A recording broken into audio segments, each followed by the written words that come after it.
Pemirsa kaum muslimin dan muslimat yang berbahagia, terima kasih Anda masih bersama kami di Damai Indonesiaku Sahur dalam segmen Mutiara Sahur. Saat ini pukul 2:47 waktu Indonesia Barat. Di Indonesia Timur, selamat menjalankan ibadah puasa.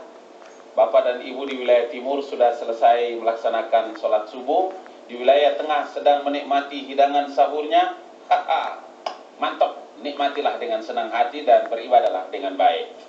Pada segmen ini, Ustadz Dr. Abdul Hakim MA akan memberikan kesimpulan dari materi yang kita bicarakan. Satu kesimpulan penting adalah kata Nabi SAW yang nanti akan diuraikan dalam kesimpulan oleh Ustadz. Sebaik-baik rumah adalah rumah yang di dalamnya ada anak yatim. Dan sejelek-jelek rumah orang-orang Islam, orang-orang mukmin adalah rumah yang di dalamnya tidak ada anak yatim.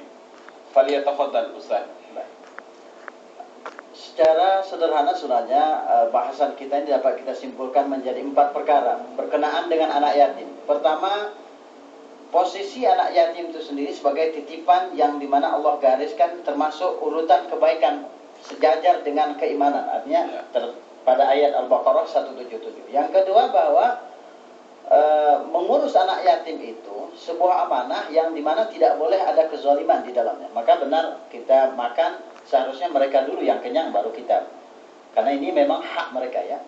Yang ketiga bahwa mereka tidak boleh dihardik. Kalau memang kita tidak mampu, kita harus cari jalan yang lain.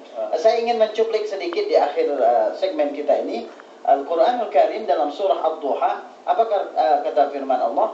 فَأَمَّا الْيَتِيمَ فَلَا تَقْهَرْ. Adapun terhadap anak-anak yatim, jangan dihardik. Hardik ini kan bahasa yang keras ya. Tetapi Quran mengingatkannya, karena sudah yatim ini psikologi orang yatim ini terpuruk sebenarnya Bapak Ibu, pemirsa. Jadi kalau kita hardik dia, semangatnya tidak akan tumbuh, jiwanya akan kerdil dan dia tidak akan berkembang. Maka kita harus angkat dia.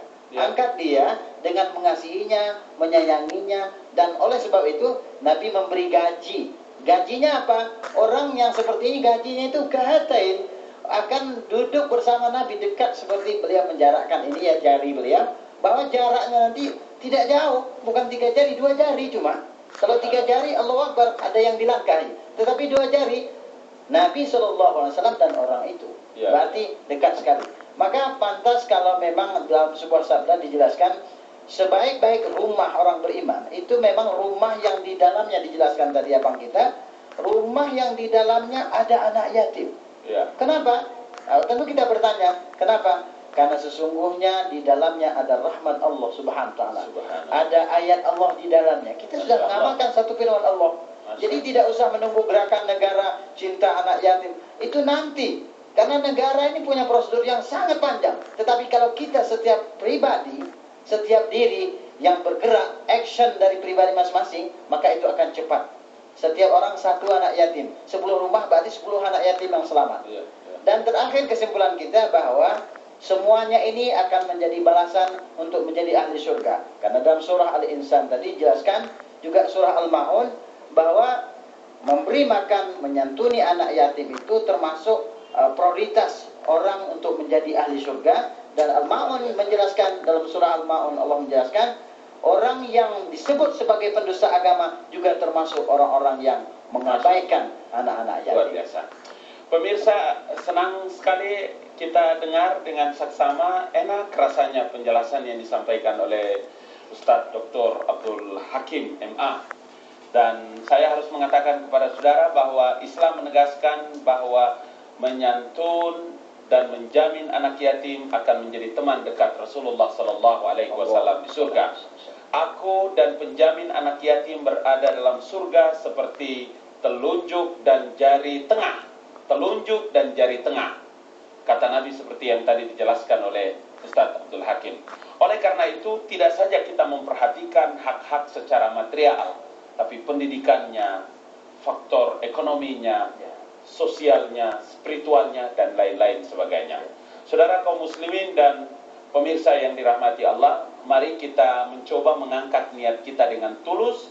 Kita bulatkan tekad kita dengan tulus bahwa tidak mustahil dalam sehari dua, esok, setahun ke depan, sebulan ke depan, bisa jadi kita menjadi orang-orang yang memang dipilih oleh Allah menjadi penyantun pada anak-anak yatim piatu yang kita harus perhatikan mereka.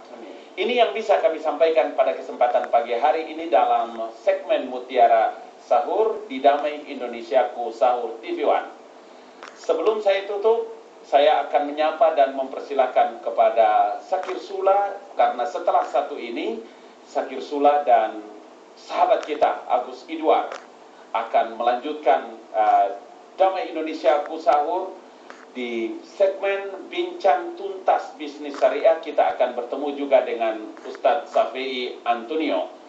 Ada kurang, ada lebih, mohon maaf atas segala keterbatasan, kehilafan, dan kekeliruan kami berdua dengan Ustadz. Kebenaran adalah dimiliki oleh Allah Subhanahu wa Ta'ala. Kehilafan dan keterbatasan semata-mata datang dari kami. Para pemirsa, para audiens, Bapak Ibu dari masjid yang mulia ini, saya mengucapkan terima kasih atas segala perhatiannya. Mohon maaf atas segala kekurangannya. Usikum wa nafsi bitaqwallah. Nun wal qalami wa ma yasturun. Wassalamualaikum warahmatullahi wabarakatuh. Waalaikumsalam.